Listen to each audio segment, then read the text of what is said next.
Welcome, everybody. John Zager, johnzager.com. How's everybody doing today? Good, good. So, I did a podcast this morning, and it actually turned out pretty good. And I wanted to come back and do a YouTube pretty much on the same topic because I didn't expect it to be as important as it turned out to be. So I'm just trying to fix my phone a little bit. I'm not trying to screw anything up. But so here's the deal. I ran across a situation this morning that turned out to be a learning lesson for me, and it had to do with resistance and honesty. Being a little more polite. Look I got my hair cut. It stands up straight now. You can laugh. I don't care. Let me see it. Yeah, boy, that looks really silly. But anyway, that's not what I'm here for. So I can't see without my glasses, so I'm just going to talk, and I guess it doesn't matter if... Hey, look at that. Trees in the background. Let's leave the tree there. I kind of like the tree there. So here's the deal. I called up my bank this morning just to do some banking stuff over the phone. I was given 2 overdraft charges, $35 each. For one was, I think, for a $2 or $3 PayPal thing, and another one was for a $4 PayPal thing. And at the time, I didn't have the money moved over into my checking account. And they give you a 1-day extra grace period, and evidently they didn't decide to use that. I got the email, but they basically said we're going to charge you $35 on each of those, which is $70. I don't have $70 to throw away. So I called up to do that, and what the lady started to get doing is what all of them do, which you know as much as I do, is to tell me about I'm on a recorded line and blah, blah, blah, blah, blah, blah. And I feel terrible because every place I call, stores and banks and businesses or whatever, they all go into this rendition of you're on a recorded line, you bum. Makes you feel like a bum. Makes you feel like you're guilty for something or you're going to do something wrong.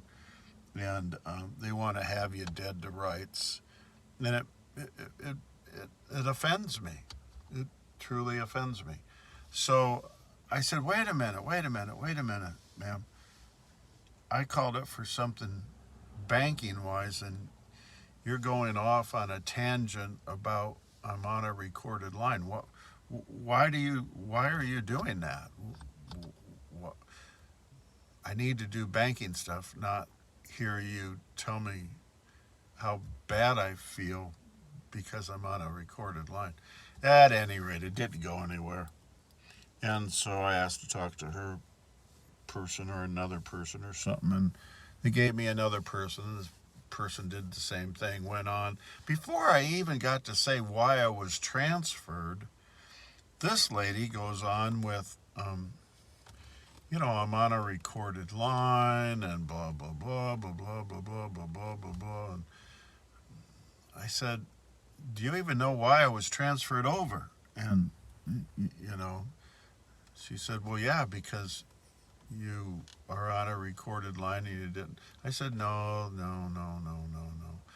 Can I talk to somebody else, maybe a supervisor or something? And I got to a supervisor.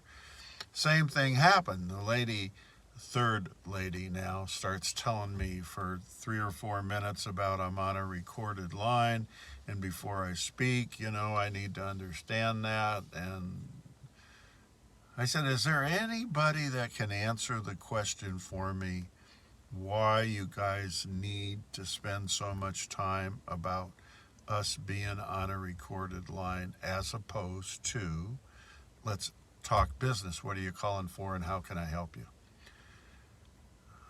Well, let me go see if I can find somebody else. Finds a guy that comes on who's grumpy and very unprofessional, um, almost hostile, and doesn't allow me to talk for a minute or two, and goes on to he's on a recorded line and I'm on a recorded line. And I said, wait a minute, wait a minute, wait a minute, wait a minute. Let me introduce myself. And I introduced myself, blah, blah, blah. And I said, I just want you to know that I'm on my iPhone and I'm on a recorded line as well, and everything that you say will be recorded. He just lost it. How dare you do that? How dare you do that? You can't be doing that kind of stuff. This is a bank. I said, well, that's the reason that we're talking, is that I'd like to know why so much time is spent with telling us customers that we're on a recorded line. It makes me feel very offended, like I've done something wrong or I'm going to do something wrong. And it's a corporate policy, fine, but why is it a corporate policy? And he says, it's none of your business. It's a corporate policy, and that's all you need to know. And you're wasting my time. I'm a very important person. I'm the highest up in Wells Fargo that's allowed to have a voice conversation with any customer. And I'm insulted that you're talking to me about a question regarding our corporate policy. And I'm a PhD, he went on to say, and I lecture around the world, and I should not be spoken to in the manner in which you're speaking to me, asking a question about our corporate policy and recording things. And it went on, and he got madder and madder and sarcastic and more sarcastic. And, he said, well, I could fill out a form that would go to the next level, and then they would contact you in writing and give you an answer to whatever your question is. I don't know what your question even is, to tell you the truth. And you're annoying to me, you're wasting my time, and I have better things to do. And he hung up on me. This is Wells Fargo Bank. I want everybody to know that. It's Wells Fargo Bank. And the guy probably works in San Francisco, where the corporate office is, and if he even is truthful about being some management or higher up person at Wells Fargo, I don't know, that's where you'd find him. And I recorded everything. I've got his name, I've got his full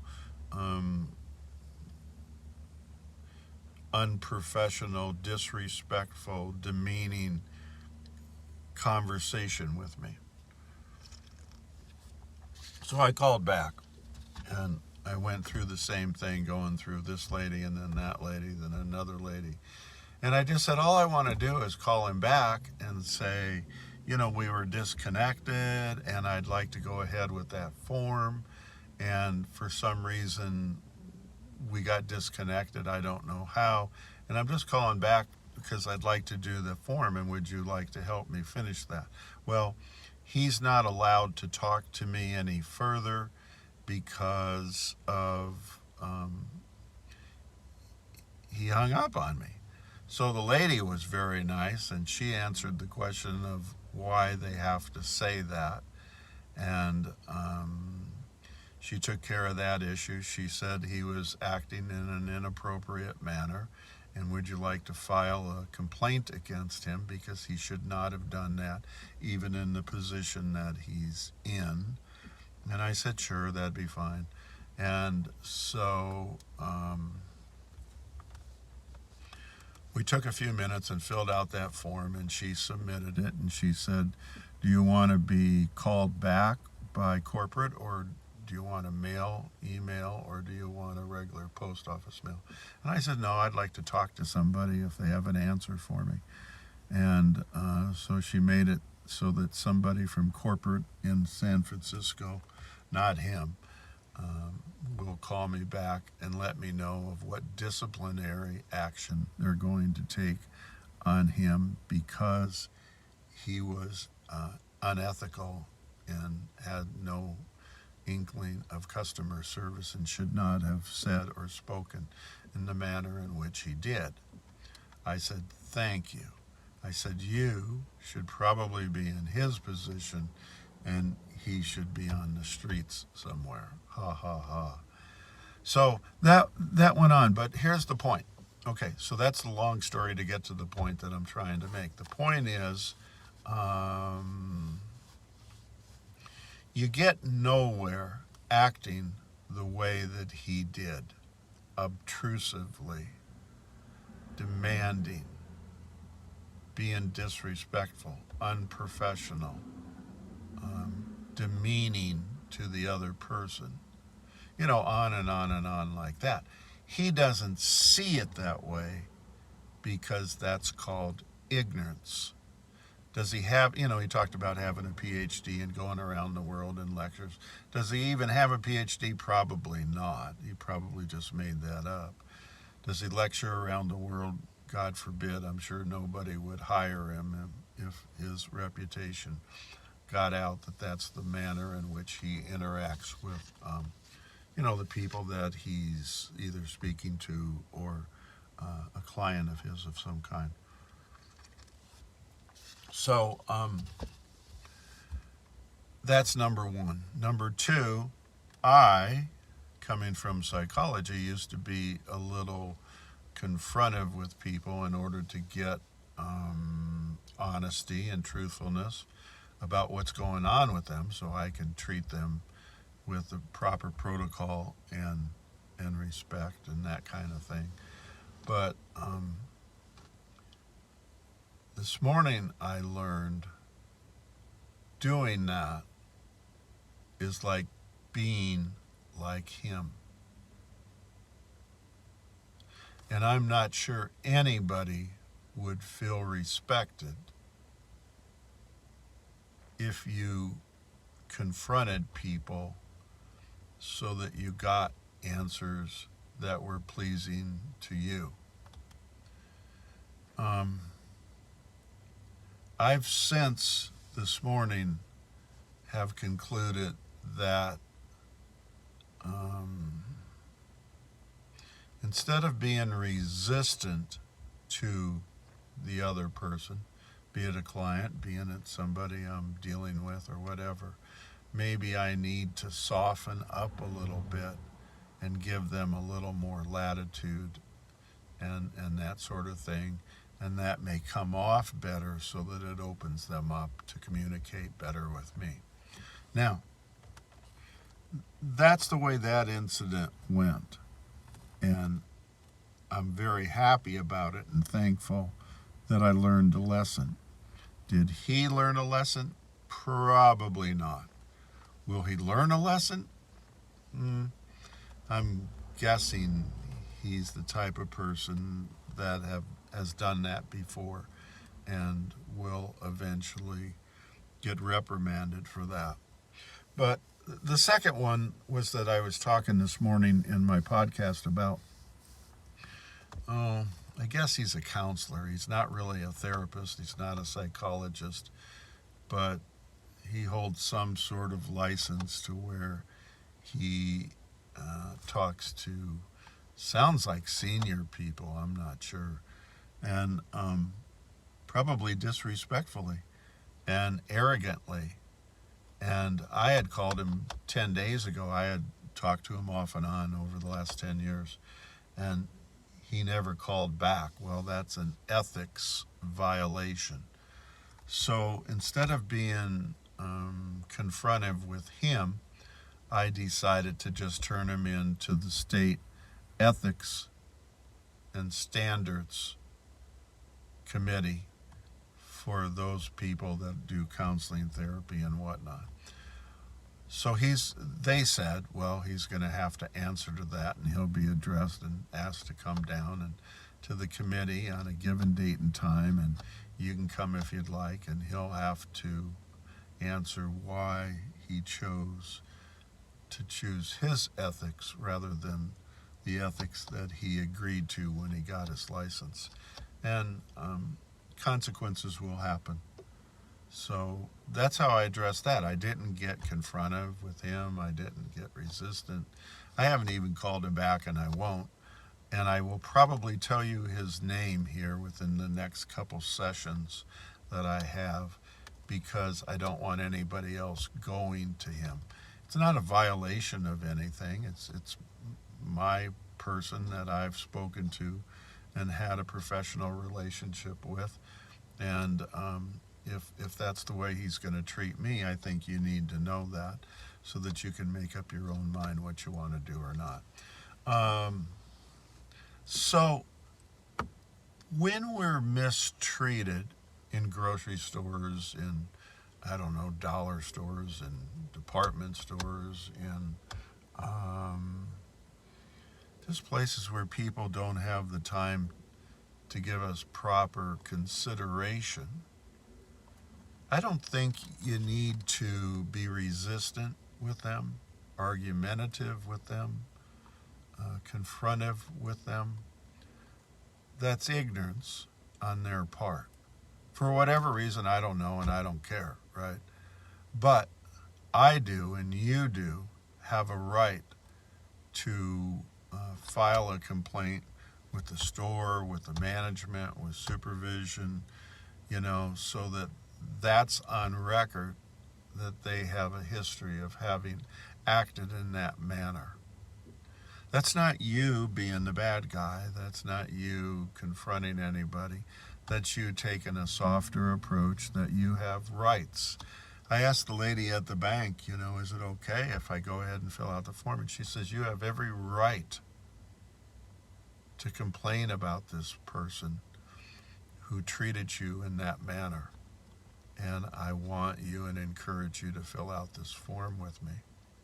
So, the board, in regards to the counselor that I'm discussing here with you guys, the board also addressed the issue and said, we want you to complain and fill out that form so that that person has to address why his ethical standards have changed from the point that he took his deal to get his license. So I'm encouraging people to do that kind of behavior. Here comes an elderly lady running. Well, she's not running. Trotting, no. Jogging, maybe. Seems like a nice enough lady, but she probably would call the police on me for all I know. Anyway, that's kind of what this YouTube video is about today. I'm obviously upset, and I'm not wanting to do the old behavior because, that doesn't work and didn't work. And I'm running into people that look like and act like I might have looked like back then. So I'm encouraging you all to be brave and to file a complaint and just address it professionally and ethically and with respect to the other person. So that's kind of my deal for this morning. Let me put my glasses back on. I guess I'm still there. Anyway, so God bless everybody. I hope you take care of one another, and I'll look forward to talking to y'all again real soon. Thanks a lot. See you. Bye.